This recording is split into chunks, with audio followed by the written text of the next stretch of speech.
Hello and welcome to another episode of Where Everybody Has Gone Before. I'm one of your hosts, Laura. I'm here as ever with my lovely co-host Jeffrey. How you doing today? I haven't done any work for 2 weeks. I spent the Yeah. afternoon baking, and so I'm full of homemade baked goods. And you've rolled my happy place of Deep Space Nine, so I'm pretty good, Laura. Yeah, I was saying before we started recording, whenever I think about like my list of favorite Star Trek seasons, I never think of Deep Space Nine. It doesn't have those like peaks that make me go like, "Ah, that's my favorite ever episode of Star Trek. I love this one." But anytime I come back and watch Deep Space Nine, like today's episode, I'm reminded, oh, this is consistently like really rock solid Star Trek. Yeah, no, Deep Space Nine is the Star Trek I grew up with. Because it started in '93 and I was born in '91. Well, we were both born in Yeah. '91. Um, so this is even more than the Next Generation is the Star Trek I remember most fondly. For me, Um, I was always a little put off it because it wasn't going out and seeing the new planets and things. Because, like, to me, that's what Star Trek, like, the idea of Star Trek I had in my head was to boldly go where nobody has gone before. Um, but Well, Deep Space Nine is very much to yeah, boldly stay in the same to place for to seven boldly stay in seasons. the same place and realize that actually it's quite comfortable to stay in one place with people you know and have little stories here. Actually, so It's really interesting because even when they discover the wormhole, they don't really go anywhere. They no, discover even more reasons to not go anywhere. they become proximate to some interesting space that other people could go explore, but that's not our job. Well, no, I mean no one could go explore it, can they? Because the Dominion Oh rock up and yes, suddenly it's yes. we're at war now. Well, we're not at war. We rolled What an is going episode. on with my hair? Oh, sorry, it's all in like This is holiday there hair. we go. You've not had to think about it for a while. I normally shave before these and like groom and make sure I didn't bother today. I This is just holiday. No one can make you. So yeah, we rolled the randomized wheel again. Next time we are gonna do an episode of Starfleet Academy. We rolled the wheel one more time, and we rolled episode 371 of Star Trek, which by our little graph means that is Deep Space Nine, season 3, episode 25, Facets, which absolute rock solid episode start to finish. It is very much just like a character building episode that doesn't really shake the foundations of the setting at all. There's no amazingly high stakes, but it's all really good character development stuff. yeah, just a full. We've got one character who we're just going to explore for a bit. What? Well, I mean, we've got one character who also happens to be like six other characters already, Yeah. plus a bit of Nog. Honestly, like the Nog side story is the smallest part of the episode, and we probably don't need to linger on it like a huge amount, but I do want to get out of the way. This is maybe my favorite ROM episode of Star Trek. It's an episode where we get to see Rom really in his element of I love my son and I will go absolutely feral if anyone becomes a problem for him. Um it's way later in the episode, but that whole little I'm gonna basically hold Quark up against a wall and tell him like I will burn down your bar if you fuck with my son is like I love this man. Yeah, it's like the B story here is not particularly interesting, and yet it starts with like a really fun scene of Yeah. Jake appearing outside of a spaceship because it's in a hollow suite. Yeah. Then that scene of Rom going, "I know what you fucking did, Quark," it's and it's really effective, and oh it's but yeah. it brackets this otherwise quite tepid Nog's doing some exams. He's It's revising. a little bit of it's tepid, but like I like conceptually, and again, maybe part of this is just because I've been thinking about like the building that is Starfleet Academy and its purpose within the setting recently, because obviously watching Starfleet Academy, but also I've been reading the Captain Janeway in Universe autobiography that's been really interesting. But it is really nice seeing like a little bit of a this is a character from a background who there is no history of this species being invited into Starfleet. And like Nog's whole, there is zero doubt in his mind that like, oh no, I can 100% be the first Ferengi that's going to get into Starfleet Academy, and like I've got the steps planned of how I'm going to do that. I know that I need to be like better than everyone around me if I'm going to achieve that, and like I've got the plan of what that looks like for me.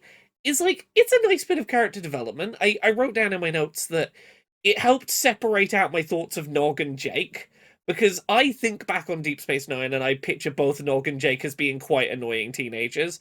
And I watch this and I'm like, Jake might be that, but Nog is legitimately trying to go like, it's maybe I don't just like fuck around all the time. Maybe I should think about my future in a way that makes him more interesting. Well, Jake and Nog are really annoying in season one Yeah, because they just hang around doing nothing, and then they go to yeah, school for a bit.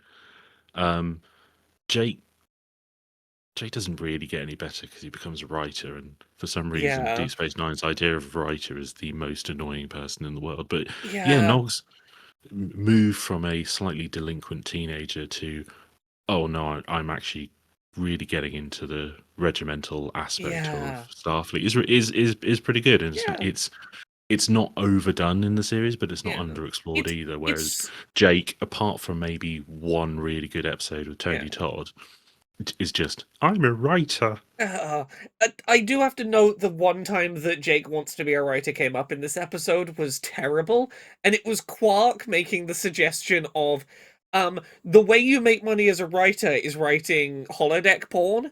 Um, I'll finance you if you want to write your first holo novel. I was like, it sure sounds like you're suggesting you'll put up the money for Jake to write porn, and I don't think you should be doing that.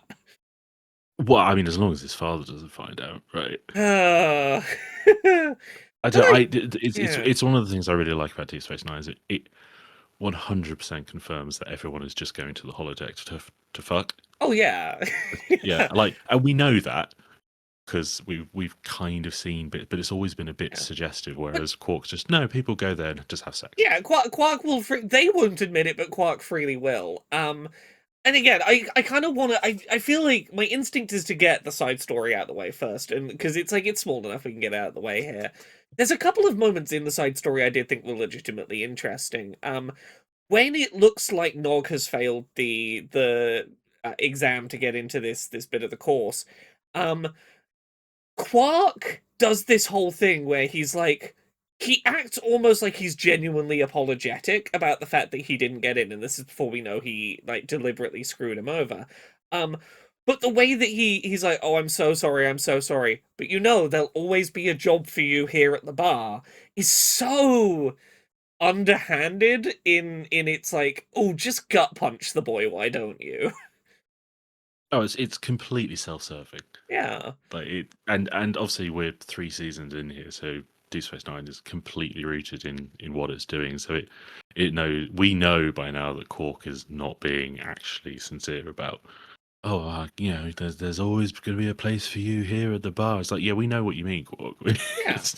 Well, like Quark is so legitimately like malicious in this episode with his like, no, I don't want Nog to follow his dreams. I'm going to destroy his dreams and feel no guilt about it.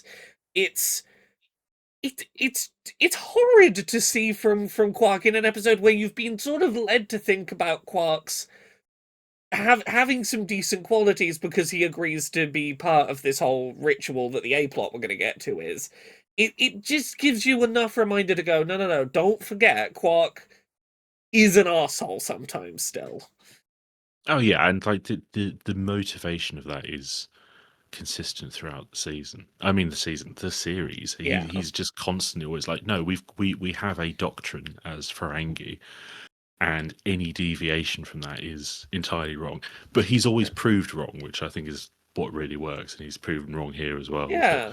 But yeah, that does kind of lead us on to the A plot, where Quark is by some distance the most resistant to the idea of He's being in Dax's Jintara, which is the most made up of made up words I've ever heard, which is, again, yeah.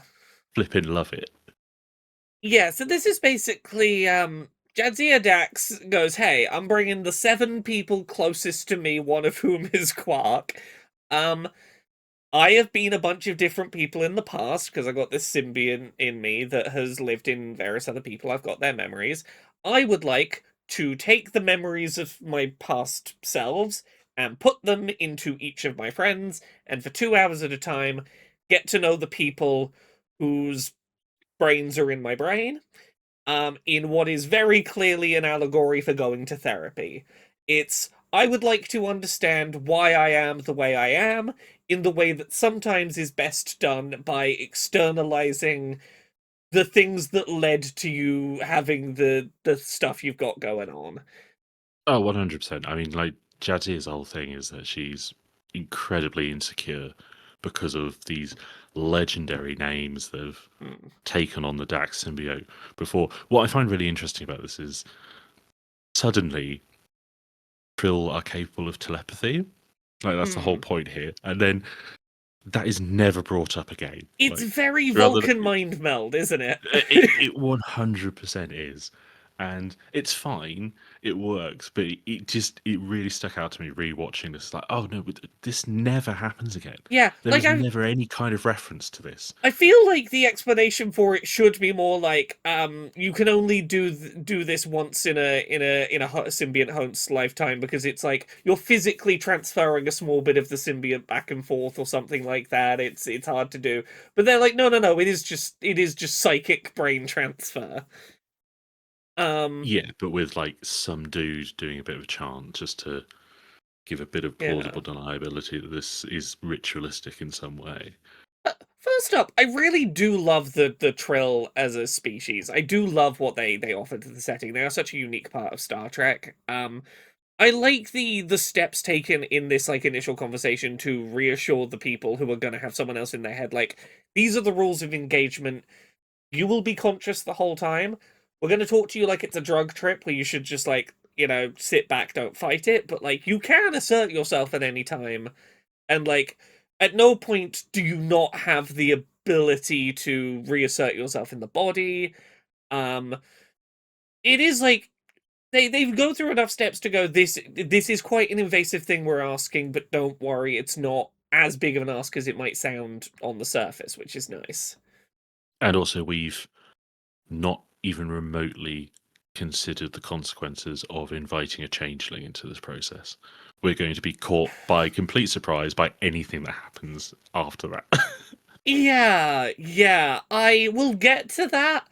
I had a thought early on, and I didn't realize how prescient it was, where I started thinking about the Tuvix episode of Voyager, and then I realized quite how apparent that comparison was going to be.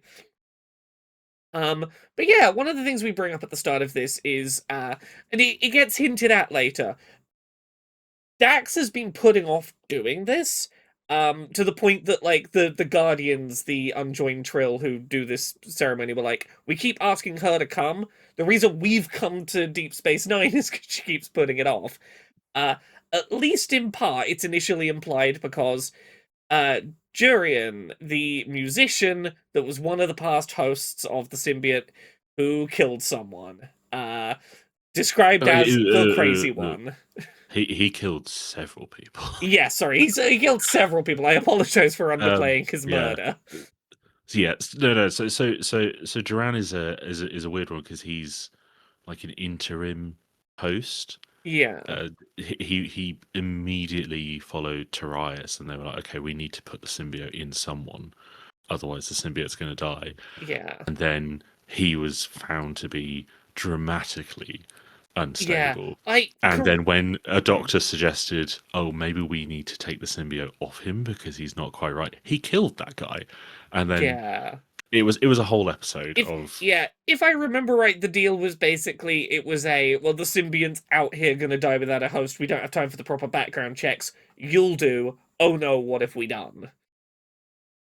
but it's also very interesting because it's one of those things that shows that really anybody on Trill could be a host. Yeah. Um. Which it's a very kind of like fast kind of system in a way of there's only Hmm. certain people who can be hosts, and that was like a big thing with Duran. Was like, well, it shows that actually more people than we thought could be hosts, but also definitely not that guy, please. No, it feels like mental health screenings is a big part of it because they like Jadzia talks about like going through like the academy process for selection and whatnot, and it's like yeah, there are many things in life that other people could do, but we have safeguards in place to say certain people probably shouldn't do certain things because it will go badly. And it feels like, yeah, is it a caste system, or did we go, you've got some sociopath tendencies, maybe we don't entrust this creature to you? Well, so the problem is that if you don't have those systems in place, Yeah. you end up with Stargate SG-1. Yes.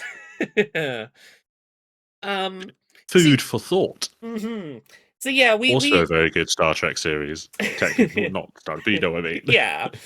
But we imply at the start that like that's implied to be the fear, and Cisco's like, "Hey, I'll take on that one." The rest don't have to worry about any of the others. None of the others could be on your mind. Don't worry about that. As you say, Quark almost says no to doing this until Jadzia's basically basically flirts him into doing it. Um, the thought I had watching this while she's stroking his earlobes is, are you aware of the concept of the sensory homunculus? Are you asking me or are you asking Jadzia? I was asking you. Oh, probably not. No, I don't No, think so. it is a weird amalgam creature that basically enlarges all the parts on a human to be like how sensitive they are. To give them a sense of like what are the sensitive spots on a human, and I looked at Quark and it's like, oh, you're teasing his earlobes in this way that's very, oh, that's very clearly a sex thing you're doing with his big ears to be like, I promise this will make us closer together. We'll be Oh, closer yeah, after yeah, no, this. no, no. 100%. It is shown throughout the series that it's not just like a little bit of a flirty thing. Like if you're Yes, rubbing a Ferengis it ears, it you're is a it basically is an wanking them off. erogenous zone for sure. Oh, yeah, absolutely. And then it's obviously revealed that Quark's going to be embodying a woman, and the way he's going to do that is by just getting real camp with it. All of the performances of the main cast getting to embody these other past symbiote hosts, absolute highlight of this episode. So many very good performances of people getting a chance to spread their acting range and play things they don't normally do.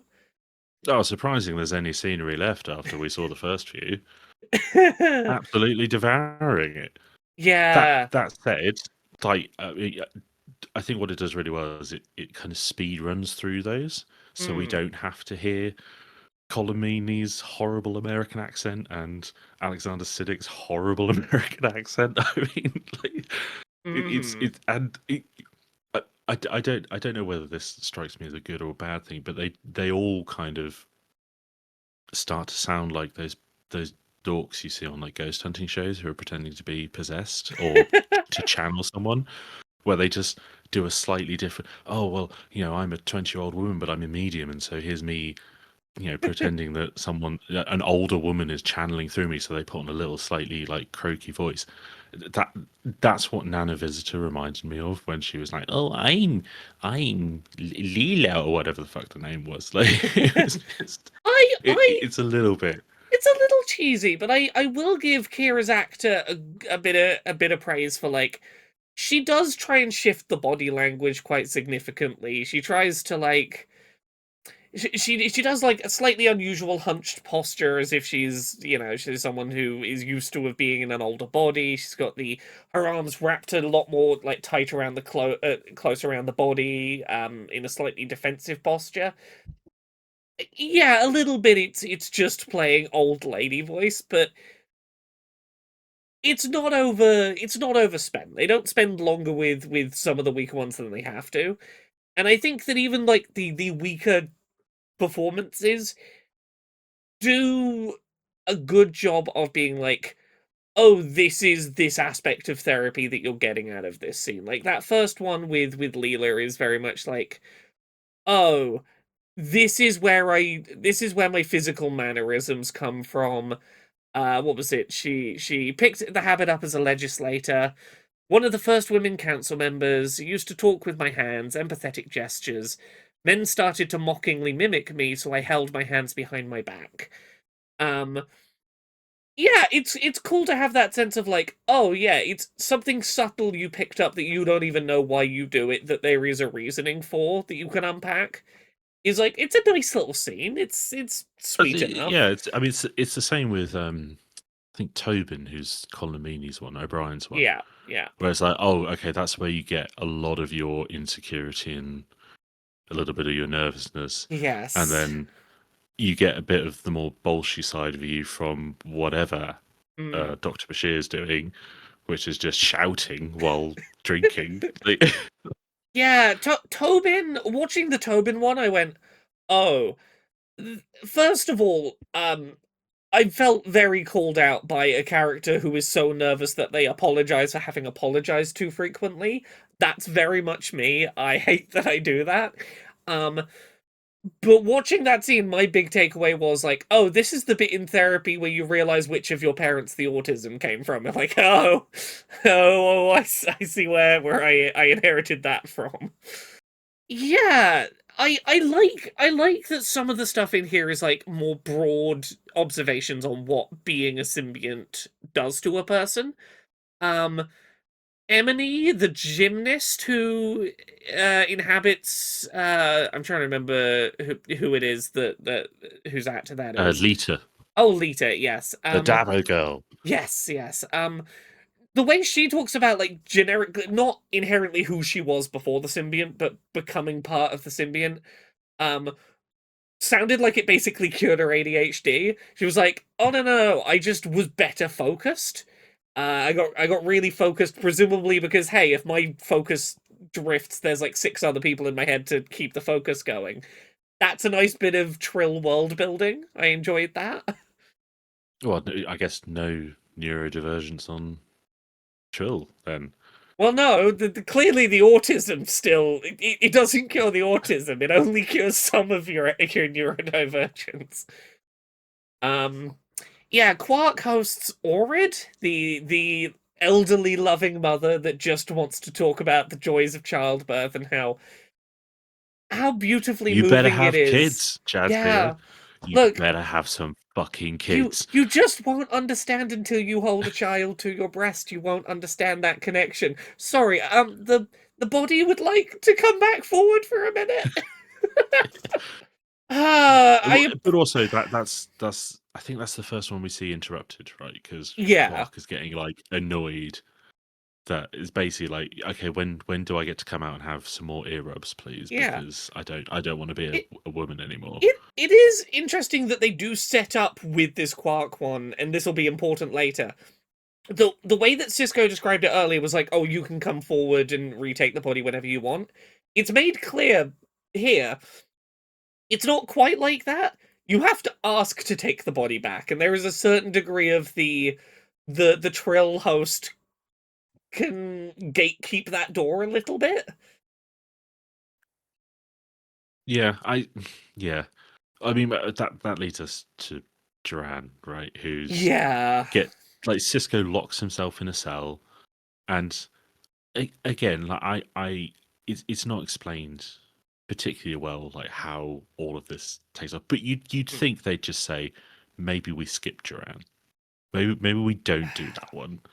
Um, I. and but Hmm. I do like that it's set up that Duran is like the big concern, and then it's a similarly like you get 2 minutes with him, Yeah. and I. they're a Yeah. dramatic 2 minutes, complete with a very obvious stunt fight. But Yes. I don't know. Yeah. It's one of those things where you can say, we can skip over at least one. Surely we don't have to let them all out. I kind of disagree on this. I like that Duran is brought forward, and to me, it didn't feel weird that like they didn't skip over. The way I interpreted the way they described this ritual is it is like this is a thing that you don't get to pick and choose doing this. This is part of being the symbiont host, is that the Guardians will come and go, this is how we do things, and that it is for the overall health of the symbiont that each new host does come to terms with all of the people they're holding within them, and to me it felt like if you're doing something that is analogous to therapy and you're like, yeah, but we can skip the most dangerous thing I don't want to unpack, that's like the thing I don't that I'm most trying to ignore about myself, you're not really doing therapy right. If you go, can we skip the thing I don't want to deal with. um Yeah, but so the only problem with that is that we've had a whole episode of Jadzia dealing with it.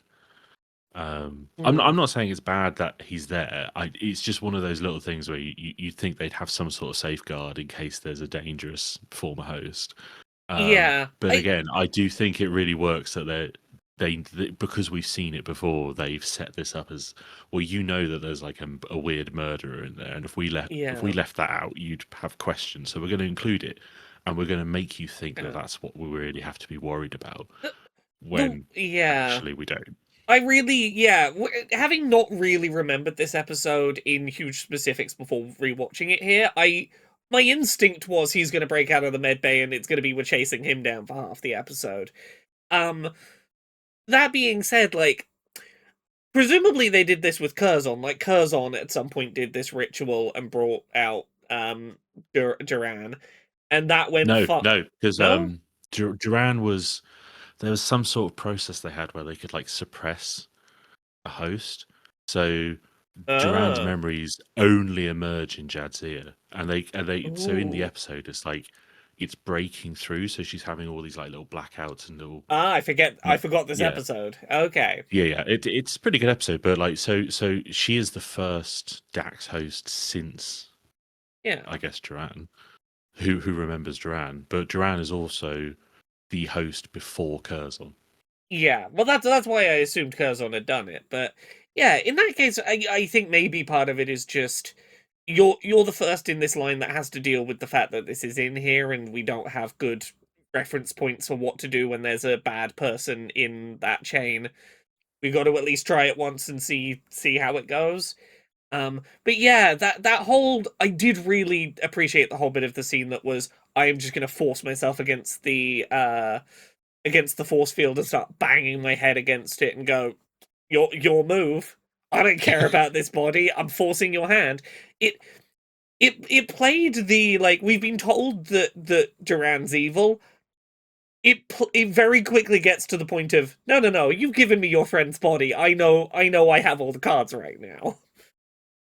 Well, I think so. It's also that Duran isn't necessarily evil. He's just that psychotic, right? That Yeah, even in this present state, he's going to be like, no, I'm just gonna cause havoc. yeah. Like He's I've no interest. he's just Are you interested keeping in up with your control music and now? Why yeah. you put this guy's hand through a force Yeah. field? He is a control freak and he is sexist and that makes for a deeply unpleasant mix. The second he starts going like, "Ah, you're just a pretty little girl and that's all and oh, you're nothing else, are you? Not like the rest of us." I was like, "Oh, my skin's crawling. It's But gross." I mean, to be fair, Curzon's not that much better. Yeah, there is a point where Curzon says something very similar, and I'm like, oh, really, really, you're gonna be Yeah. like you're gonna be like the one that we kind of wish wasn't in here. Yeah. Uh so yeah, as you say, like this is done and dusted, and we still have like half the episode left.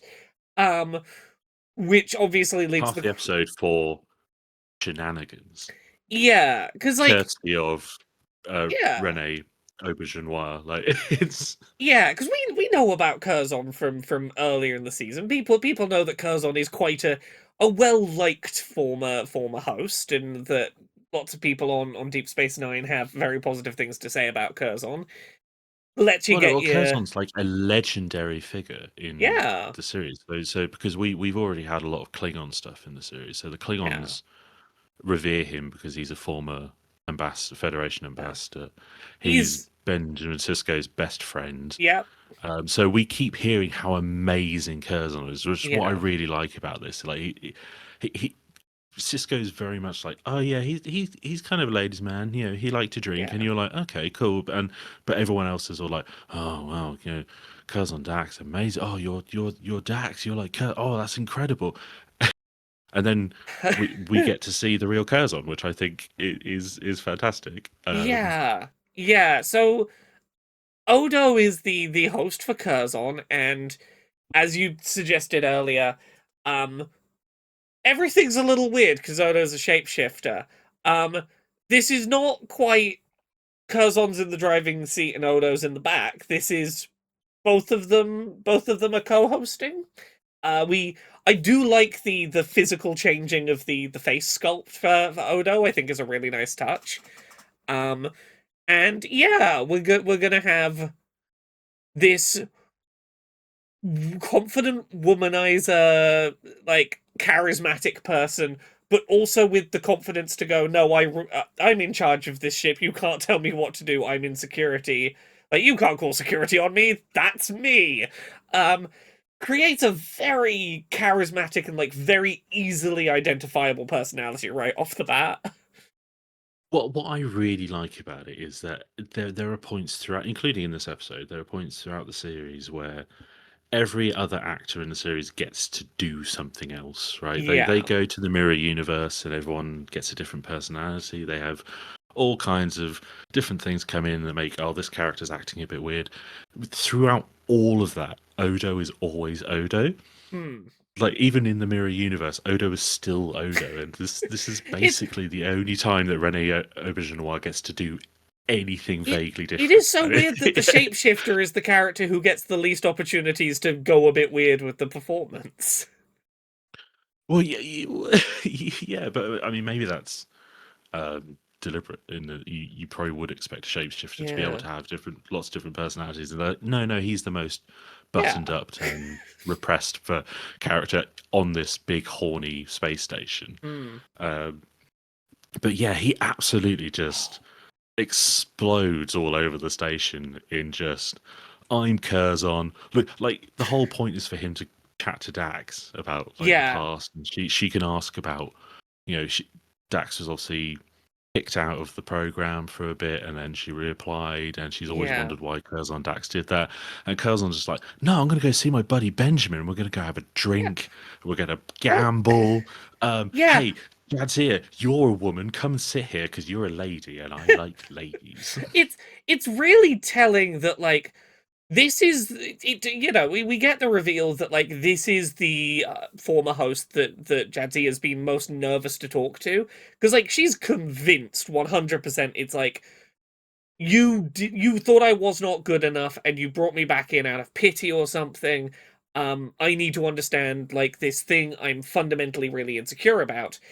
The person she most needs answers from, he goes off to see Cisco straight away, and she does not fight for him to stay because, like, oh, great, that's an excuse for me to not have this awkward conversation. But an awkward conversation that I think it's really great that neither of them want to have, because she tries to bring it up at Quark's, and he finds the first excuse he can to go away and not be part of that conversation, because he also knows it's going to be bad, and both of them are trying to avoid the very thing that they definitely need to do. Well, he does mention a couple of times, doesn't he? Basically, oh, I felt sorry for you. I felt sorry for you. You don't want to Yeah, have this conversation because you're not going to like what you're going to hear. And then yeah. she's all like, "Well, I guess I've been proven right. You didn't believe in me." And then it's obviously revealed that oh no, well the reason I kicked you out is because Curzon wanted to smash, and Yes. I I did at which point he's like 80, by the way, and she's in yeah. her 20s. It's like, I come on, did man. I did have to the first thing I had to do when that came up was I was like, okay, what age would Jadzia have been when going through the initiate program? I'm like, is this illegally bad or is this just creepy bad? And it falls Well, on the he side of calls her creepy bad. little girl, doesn't he? Yeah.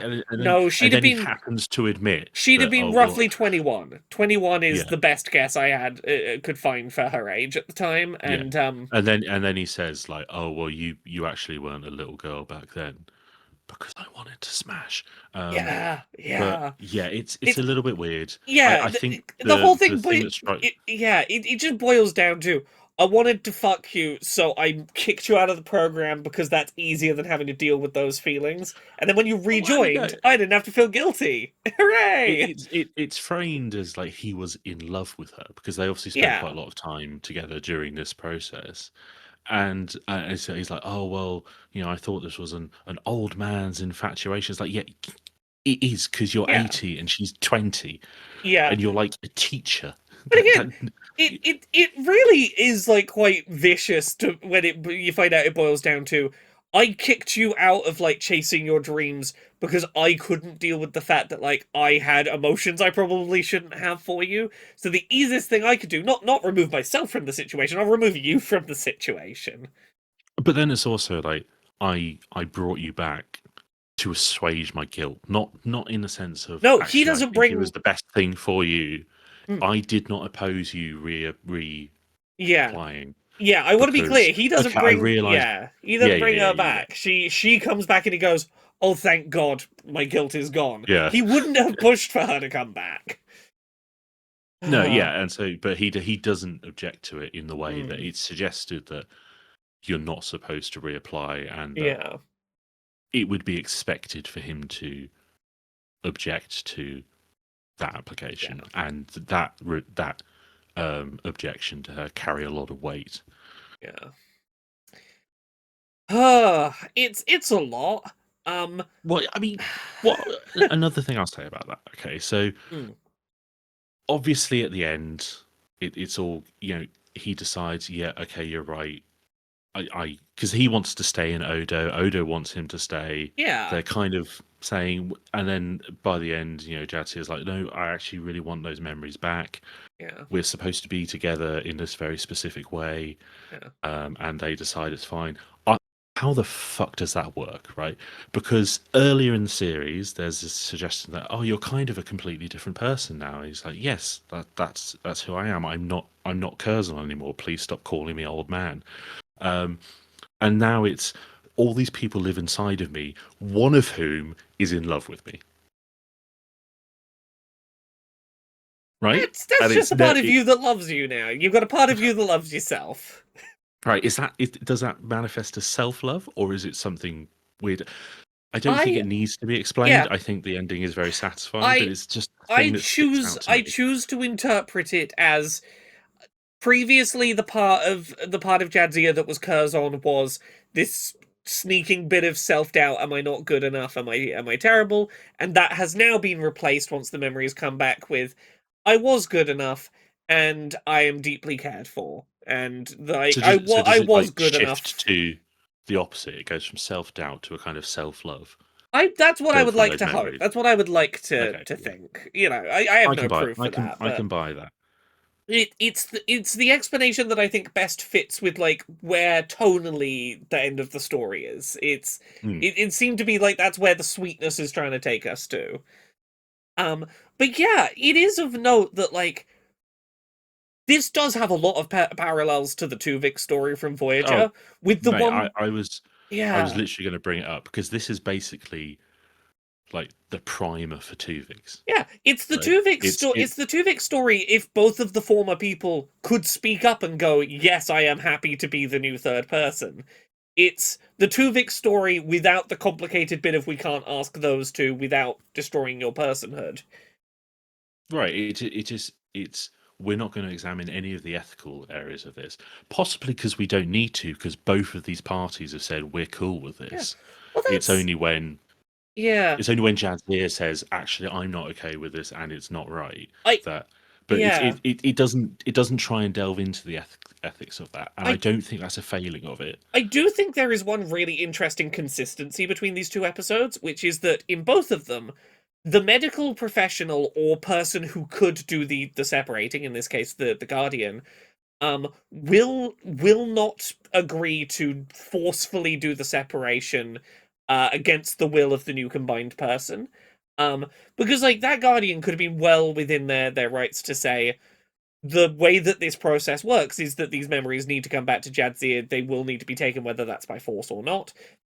The fact that almost like the Hippocratic Oath, the I must do no harm, I will not separate this new person, the Doctors have very consistent feelings about if two people combine to make a new person, you don't get to choose to force them apart. And I like that consistency. Well, yeah, I like that it's so all of this is framed as a very ritualistic thing, and I do like Mm, there isn't this sense of we have a religiosity here that mandates that this needs to be done. It's yeah, literally like both these people are consenting to this. I'm not going to do anything that's going to hurt anyone. And again, it's only really when Jadzia realizes, oh well, I actually need this back, yeah, and then it's she goes directly to Curzon / Odo, and yeah, that's why it happens. Not we're yeah. forcing this to happen. Which again, I'm not familiar with the Tuvix episode because I haven't watched Voyager in forever. But as I understand it, they're forcibly separated at some Oh, a point. million percent, yes. Janeway's like properly like Yeah. absolutely To not. We to are yeah, that we are that pulling these two the people the apart. last like third of that episode is Tuvix being like, I am my own sentient person. Please do not do what I view as murder. Please do not stop my existence. I do not wish to die. And Janeway going, yeah, but I miss the other two though, so off you go to the gallows. Oh, it's all war crimes Janeway with Yeah. No, once we've done that Tuvix episode is maybe the first one I'm gonna have to put on my pile of like I'm bringing an episode because I have so many thoughts on that one. Oh, I know you do. I mean, I know I I did bring it up too a lot of them, often. right? Yeah. That's why I was quite interested in this episode because I was like, oh, Yeah, Laura's going to love this one. She's going to bring up Two Fix, and if but she no, doesn't, I'm of going course, to I play was. because I know she loves Two Fix. Yeah, it's look. I have no problem with Odo and Curzon separating if they're okay with it. Uh, because I do wonder what But it. that's the interesting thing Yeah, is, right? Because like I yeah, say, this is so. I, I I don't remember when Tuvix is, but I know the Voyager starts this year, right? So this is yeah. 95, this episode, and then Voyager starts in 95. So I think this it's is about actually when season DS9. 3 of Voyager. I think. Okay, so it's probably 97, 98. But like, Yeah, this is actually the first point that Deep Space Nine is yeah, standing on its own, right? Because Next Generation and Generations, the film, have yeah, been in the year before. We're not at First Contact yet. So Deep Space Nine has this one season, really, where it can be on its own. And it probably does a better version of Tuvix before they do Tuvix. Like they have this it's foundation of this it's a less accidental it's a less combination. complicated version of it, Yeah. and yeah, I like the complicated of the Tuvix one, but this To be fair, one, they yeah, couldn't have that no, element to the oh Tuvix no, one a because I'd million just like, oh, percent, this is just facets again. yeah, If they had it's like some sort of consent yeah. to Well, from the two parties. there is stuff in this that I think is really interesting. Like it just I think it raises some interesting questions, not directly, but stuff you can mull over. Like the question for me was like, if you had forcibly taken Curzon and put those memories back, what would it mean for Jadzia to have a person who resents being there in them? Like, what does that do to a person? I don't know. Yeah, I think there's interesting questions littered around this episode that it doesn't answer, but that I wonder about. but I think Jaren is that a little bit right because he resents being there because he wanted to be a full host and it was kind of taken from him, but also he murdered a bunch of people. Yeah, And yeah, I that suppose doesn't so. really seem to. I mean, again, this is the it doesn't come up again, but that doesn't seem to really rear its head ever again. Hmm. I think there's another episode with Jaren in it where she goes to a krill hot tub and meets a bunch of former hosts. Yeah, But it, so I don't know, but yeah, I think it would be interesting, but also interesting what the relationship between Dax and Odo would then be, because obviously yeah, Odo wants that combination to continue because he's able to experience a bit of humanity yeah. I for the first time. I do really like where this episode ends between Jadzia and Odo, because like it's basically the thing that she was promising to Quark at the start of the episode is like I think this will bring us closer. And the way that she talks about like I didn't know how beautiful it felt to be able to change your form, and Odo's like, I never knew that booze was that good. Um, it is nice that the two of them come to some closer understanding through that, and that they both genuinely have a little of each other's memories in each other now, and that's a very sweet thing.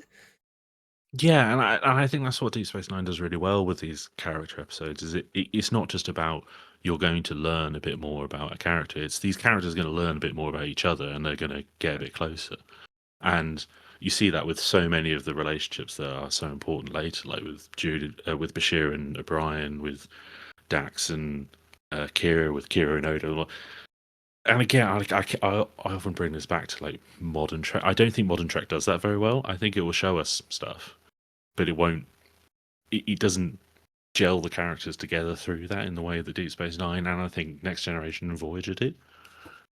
I think that if you look at something like Deep Space Nine, TNG, Voyager, they were given enough seasons to have time to do some of this stuff. And I think that like a lot of these real slow down and do nice character development episodes, it's no secret that they don't usually come in season 1 of an old Star Trek, and a lot of the new Star Treks are fighting for every season they can get, and they're lucky if they make it to 2 or 3 before oops, we're on to the next setting. And I don't think that helps with having the time to Well, do episodes like this. yeah. Well, I mean, it's not just that. I think it's also that. I mean, this is episode 25 out of 26 Yeah, for season 3. So when you're on for half the year, you can say we're going to devote half our yeah, season to what some people would call filler episodes, but are fundamentally just development episodes. Whereas you can't do that when you have 10 episodes of Strange New Worlds, yeah, and you got to get some Gorn in or something, like. yeah. But yeah, as I said at the start, I don't think about Deep Space Nine a lot when I think about Star Treks that I love, and then I watch an episode like this and I go, that was just really positive. I walked away from that going, every character had a really interesting arc, and I liked the performances. It didn't linger on any scenes longer than it needed to. That was just a rock solid episode.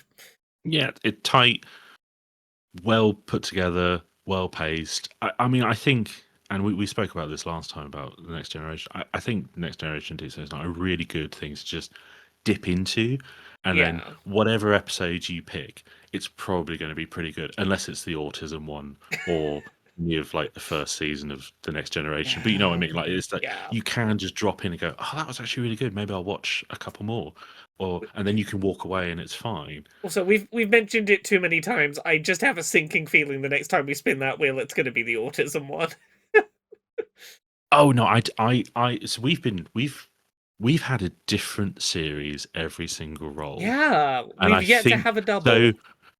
Yeah, so either we're going to end up with something really heinous, or we're going to be dropped into like Discovery or something. Given our Yeah. Well, that's it. We've not done any of the new ones, and we've not touched original series. We've not That's true, done we haven't done an original series. Discovery, Strange New Worlds, um, Lower Decks hasn't come up yet. So we Picard. Oh Picard, God, what yeah. happened to Picard? Hey, look, I haven't. Sorry, hang on. I haven't done my customary drive-by on Picard. Picard is rubbish. And if next week, well, it's not next week, but if the one after we do Academy is Picard, I'm going to kick if off. if we roll a Picard, this will probably be the first place where we disagree a bit more. I Oh, have more positive thoughts on Picard than but you. you I know know what's going to this, happen, but don't you? We're going to roll Picard, and it's going to be like the Borg Queen is a Pat Benatar fan who has trauma episode or something. Like, look, I want it to be like objectively the best possible Picard episode, so that I can make you have to sit there and go, episode was alright actually. oh, I mean, okay. Well, look, if we ever roll Nepenthe, which is I think in the first season, you'll get that reaction out of me, and it will be the most begrudging, like, yeah, right. It's fine. It's fine. If we get a great episode of Picard, I will let you deliberately pick an episode you hate of Picard the week after to be like, right, Laura, now you've got to admit it's sometimes bad. No. We'll do an episode of Picard, and then I will bring we won't roll the next week, and I'll make myself wash my brain out with like a good Deep Space Nine or something. Well, I think that's about everything we got on this one. That was a very good. Deep Space Nine is great. I wasn't sure what to think when we rolled it, but that was a great episode. Yeah, no, I was really excited when you rolled that one because I remembered what that episode was I, from I I knew it rewatching was it one of before a Christmas. couple. I was trying to put which one it was in my head. This is not the one I thought it was, but it was a great one. Yeah, Yeah. season 3, good season. We're not at the point where Avery Brooks has shaved his head, and that's when stuff really heats up. Oh, And he gets the grey shoulders. But yes. good season and good episode. Well done, Laura. Good role. Hurrah! I'm glad that random number generation that I did well this time. Well, uh I did really well last week with yeah. Next Generation. And You I'll did take really credit well. for this. I did We've so well at established that this. this is skill based, Yeah. despite being a dice roll. So well done, us. Well done us indeed. Jeffrey, where can people find you if they want to see the stuff you do on the internet? You can find me at jeffreybunting.co.uk soon. Eventually, I'm rebuilding my website at the moment, so there's just a Ooh. there's a Well, it's mostly because like someone who has epilepsy told me that my front page would give them a epileptic fit. So I'm like, oh, I better sort that out. So That's I'm that's just that's as good a reason as any to redesign a yeah. website. Hello, sorry.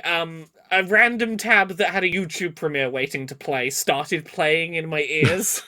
And I got very What was confused the what YouTube was premiere? happening. The new episode of The Amazing Digital Circus. Yeah, okay, I have no idea. It's Not illuminating at all, Laura. it's a modern adaptation of I Have No Mouth and I Must Scream, Oh, okay. Right. basically. Yeah, that I'm more familiar with. Oh god, how old am I that I don't know a YouTube thing, but I know like No, a sci-fi story from the this 80s. this is what if I Have No Mouth but I Must Scream was a bunch of like millennials got trapped inside a 90s PC game, Okay. but they're trapped in yeah.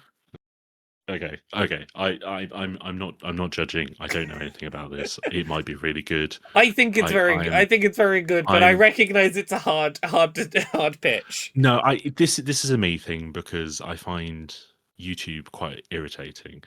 And sometimes it throws me something really cool and I look at it and go like this thumbnail makes me upset, so I can't watch it. And then I end up not watching like Strange Eons for Yeah, years, and now I'm into it, and I'm like, oh wow, like this is actually quite fun. So I get that might you. be great. I am familiar with I Have No Mouth and I'm a Scream. Good Yes. story. I'm sure an adaptation of it This has is a lot of a potential. very interesting adaptation of it. But you can find me at Laura K Buzz pretty much everywhere on the internet. That's us for today. Thank you very much. Goodbye. Doodles.